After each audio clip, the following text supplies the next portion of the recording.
कैसा रहेगा अगर मैं आपसे कहूं कि आज के इस वीडियो को देखने के बाद आपको घंटा फर्क नहीं पड़ेगा कि सामने वाला इंसान आपके बारे में क्या सोचता है, आपके बारे में क्या बोलता है, बल्कि आप अपनी मस्ती में मस्त रहने लग जाओगे। आपने यह तो जरूर सुना होगा कि खुश रहने के लिए बुरे बनना सीखो, लेकिन अब यह ट्रेंड पुराना हो चुका है और जमाना बदल चुका है। पहले कलयुग था, लेकिन अब घोर कलयुग आ चुका है। इसलिए अब बुरे नहीं बल्कि हैवान बनो, तभी जाकर आप लाइफ में खुश रह पाओगे, तभी आप खुद को लोगों से बचा पाओगे। दोस्तों, वीडियो के लास्ट में मैं आपको 4 ऐसे रूल्स भी बताने वाला हूँ जिनको यूज करके आप उन 2 कौड़ी के लोगों के एटीट्यूड की धज्जियां उड़ा दोगे जो बात बात पर आपको औकात दिखा देते हैं। इसलिए वीडियो को लास्ट तक जरूर देखना। और हाँ, आप हैवान बनकर रहना चाहते हो या एक अच्छा इंसान बनकर, इसका जवाब आप इन दोनों कंडीशंस को जानने के बाद देना जो मैं अभी बताने वाला हूँ। तो सबसे पहले हम ये देखते हैं कि आखिर सीधा साधा और शरीफ बनकर रहने में क्या बुराई है। देखो, इस दुनिया के लोगों की एक खासियत है, जो लोग सीधे साधे और शरीफ होते हैं ना, लोग उनको ही सबसे पहले बलि का बकरा बनाते हैं। जिस तरह से जो पेड़ जंगल में सबसे सीधा होता है ना, लोग उसको ही सबसे पहले काटते हैं, क्योंकि उसको काटने में स्ट्रगल कम करना पड़ता है, उसको काटने में एफर्ट कम लगाने पड़ते हैं। और सेम यही कंडीशन शरीफ लोगों के साथ है, क्योंकि इनसे किसी काम को करवाने के लिए ज्यादा एफर्ट्स नहीं लगाना पड़ता है। इनसे पंगा लेने में किसी को ज्यादा सोचना नहीं पड़ता है, क्योंकि लोगों को ऐसा लगता है कि यार इसको तो खुद प्रोटेक्शन की जरूरत है, भला ये हमारा क्या बिगाड़ लेगा। इस कारण ही सीधे साधे लोग हमेशा दूसरों से दब कर रहते हैं। किसी के एक बार कहने पर तुरंत उसके लिए काम करने के लिए रेडी हो जाते हैं, फिर चाहे उसका उस काम को करने में कोई बेनिफिट हो या ना हो, और वो इसी तरह से घुटन में ही जीते हैं। इनके साथ कोई गलत करता है ना, तब भी वो वहाँ से सुनकर आ जाते हैं। उनकी इतनी हिम्मत नहीं हो पाती है कि वो सामने वाले इंसान को बदले में कुछ सुना कर आ सके, और इस कारण वो ना चाहते हुए भी एक ऐसी लाइफ जीते रहते हैं जो उन्हें पसंद नहीं होती है, जिसमें उनको हमेशा एक तरह की घुटन होती रहती है। लेकिन आज के इस वीडियो को देखने के बाद आप इस घुटन से आजाद हो जाओगे, क्योंकि मैं नहीं चाहता कि मेरा कोई भी सब्सक्राइबर्स एक सीधा साधा बंदा बनकर रहे और लोग उसको अपने फायदे के लिए यूज करते रहें। अब हमने ये तो देख लिया है कि सीधे साधे लोगों के साथ क्या होता है, सीधा इंसान बनकर रहने में क्या नुकसान है। अब हम ये देखते हैं कि आखिर बुरा बनकर रहने में क्या फायदा है, बुरा बनकर हम क्या अचीव कर सकते हैं। देखो, पहले मैं आपको यह क्लियर कर देता हूँ कि बुरा या हैवान बनने का यह मतलब बिल्कुल भी नहीं है कि आप किसी के साथ बदतमीजी करो या मारपीट करो। बुरा या हैवान बनने का मतलब है कि लोगों के हाथ की कठपुतली बनने के बजाय अपना मालिक खुद बनो, अपनी मर्जी से लाइफ जियो।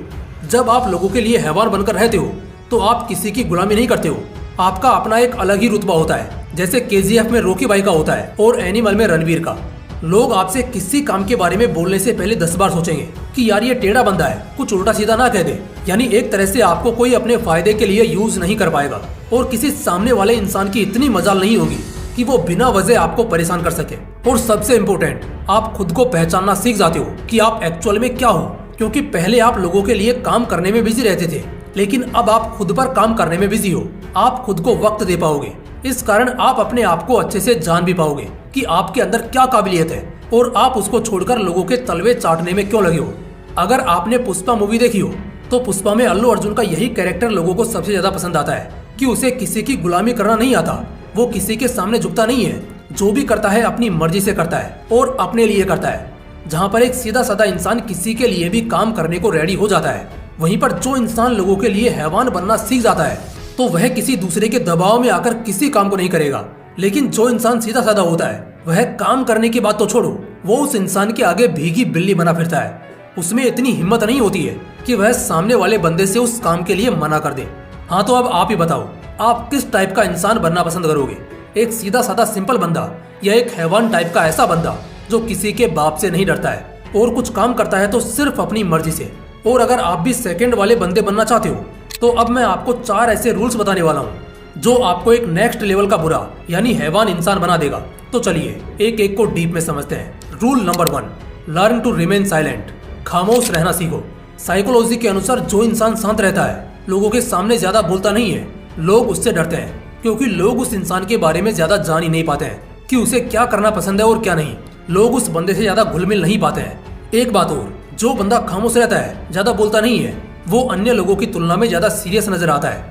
लोग उसके सामने एटीट्यूड दिखाने की बात तो छोड़ो, जोक मारने से भी डरते हैं। चलो एक एग्जांपल से समझाता हूँ। सपोज करो कि आपके फ्रेंड सर्कल में 10 लोग हैं और उन 10 में से एक बंदा ऐसा भी है जो ज्यादा बोलता नहीं है, किसी से ज्यादा बात नहीं करता है, और बाकी सब लोग आपस में बात कर रहे हैं, आपस में एक दूसरे पर जोक मार रहे हैं। अब आप ही बताओ, क्या किसी की इतनी हिम्मत होगी कि वो बंदा जो खामोश बैठा है, ज्यादा बातें नहीं कर रहा है, उस पर कोई उल्टा सीधा जोक मार सके?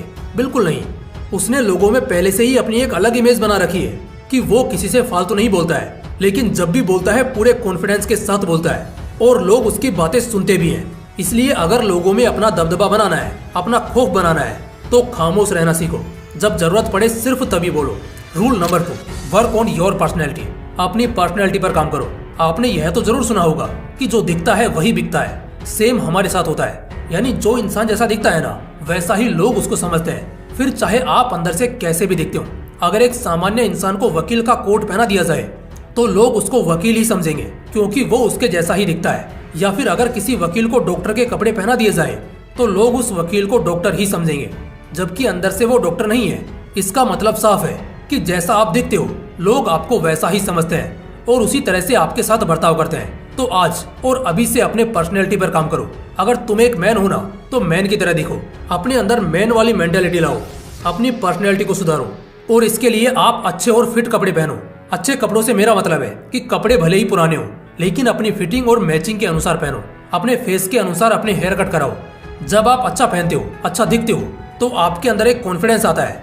क्या आपको याद है जब हम नए शूज लाते हैं और उनको पहनते हैं तो हमें ऐसा लगता है कि यार आज तो बॉडी में एक अलग ही एनर्जी है, जबकि आप अभी भी वही पहले वाले इंसान हो और जगह भी वही है, बस फर्क है तो सिर्फ पहनावे का। जब आप चीजों को अपनी फिटिंग और मैचिंग के अनुसार पहनते हो तो आपके अंदर कॉन्फिडेंस आता है। और जब किसी इंसान के अंदर कॉन्फिडेंस होता है तो वो किसी के बाप से नहीं डरता है, फिर सामने चाहे कोई भी क्यों ना खड़ा हो। और यही एटीट्यूड हमें अपने अंदर लाना है, ताकि लोग आपसे उलझने से पहले 10 बार सोचें कि यार यह बंदा थोड़ा अलग है। इससे उलझना ऐसा है जैसे उड़ते तीर को पकड़ना हो। इसलिए अपनी पर्सनैलिटी पर काम करो। रूल नंबर 3, लर्न टू से नो। लोगों को ना कहना सीखो। चलो आज मैं आपसे एक सवाल पूछता हूँ, उसका सच सच जवाब देना।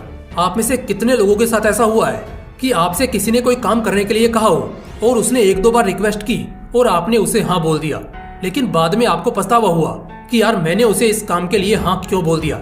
अपने दिल पर हाथ रखकर कमेंट में बताना कि आपके साथ ऐसा कितनी बार हुआ है कि आपके उस एक हाँ के वजह से आपको पछताना पड़ा हो, उसके काम को पूरा करने के लिए अपना टाइम वेस्ट करना पड़ा हो और आपका उस काम से कोई लेना देना भी नहीं था, लेकिन फिर भी आपने उस काम को करने के लिए खुद को परेशानी में डाला। पता है क्यों? क्योंकि आप में उस टाइम पर ना कहने की हिम्मत नहीं थी। आप बहुत सीधे हो ना, इसलिए। और आपकी इसी कमजोरी का फायदा सामने वाला इंसान उठाता है, लेकिन आज के बाद नहीं उठा पाएगा, क्योंकि आज के बाद आप भी ना कहना सीख जाओगे। तो इसके लिए आपको क्या करना है? जब भी कोई इंसान आपसे किसी काम को करने के लिए बोले तो आपको उसे हाँ बोलने से पहले खुद से 2 सवाल पूछने हैं। पहला, क्या आप ये जो काम कर रहे हो इसमें आपका भी कुछ फायदा है? दूसरा, क्या आप जो ये काम कर रहे हो इससे किसी ऐसे मासूम का भला भी हो रहा है जो इस काम को करने में असमर्थ हो? और अगर इन दोनों का जवाब हाँ है तो आप उस काम को कर सकते हो, लेकिन अगर इन दोनों सवालों का जवाब ना है तो आपको वो काम हरगिज नहीं करना है, फिर चाहे सामने वाला कितनी भी रिक्वेस्ट क्यों ना करे, क्योंकि वो इंसान आपके सीधेपन का फायदा उठाकर आपसे काम निकलवाना चाहता है। इसलिए आप उसे तुरंत वहीं पर मना कर दो, भले ही उसको बुरा लगे, क्योंकि हमें बुरा नहीं बल्कि उससे भी बड़ा हैवान बनना है। Rule number 4, killer attitude. इसका मतलब किसी को मारना नहीं है। किलर एटीट्यूड का मतलब है लोगों के इमोशंस के बहकावे में नहीं आना, क्योंकि जब सामने वाला इंसान नॉर्मल बातों से कंट्रोल नहीं होता है तो फिर लोग उसके इमोशंस के साथ खेलते हैं और 90% लोग यहीं पर मात खा जाते हैं। लेकिन आपको नहीं खानी है। आपको अपना एटीट्यूड ऐसा बनाना है कि उसमें दया भाव और इमोशंस कहीं दूर दूर तक नजर नहीं आए, तभी आप अपनी लाइफ में खुश रह पाओगे। अगर आप दूसरों के बारे में ज्यादा सोचोगे तो यह लोग आपको कहीं का नहीं छोड़ेंगे। आपको इन फालतू के लोगों के लिए नहीं बल्कि अपने लिए जीना है और अपनों के लिए ही काम करना है, क्योंकि बुरे टाइम में आपके साथ सिर्फ अपने लोग खड़े होते हैं और आपको सिर्फ वो करना है जो आपके लिए सही है, फिर चाहे लोग आपको शैतान बोले या हैवान। क्योंकि अगर आपको खुश रहना है, एक स्ट्रेसलेस लाइफ जीनी है, तो यह एटीट्यूड आपको अपने अंदर लाना ही होगा, तभी आप लाइफ में एक खुशहाल जिंदगी जी सकते हो। तो गाइस, ये थे वो 4 रूल्स जिनको अप्लाई करके आप लोगों के लिए एक हैवान बनकर अपनी जिंदगी को खुशहाल बना सकते हो, खुद के लिए जीना सीख सकते हो और लोगों के लिए काम ना करके अपने टाइम को वेस्ट होने से भी बचा सकते हो। तो ये वीडियो आपको कैसी लगी कमेंट बॉक्स में लिखकर जरूर बताना। बाकी अगर आपको वीडियो पसंद आई हो तो वीडियो को लाइक करने के साथ साथ चैनल को सब्सक्राइब भी जरूर करना। बाकी फिर मिलते हैं इसी तरह की एक और बवाल और इंटरेस्टिंग वीडियो के साथ। जय हिंद, जय श्री कृष्णा।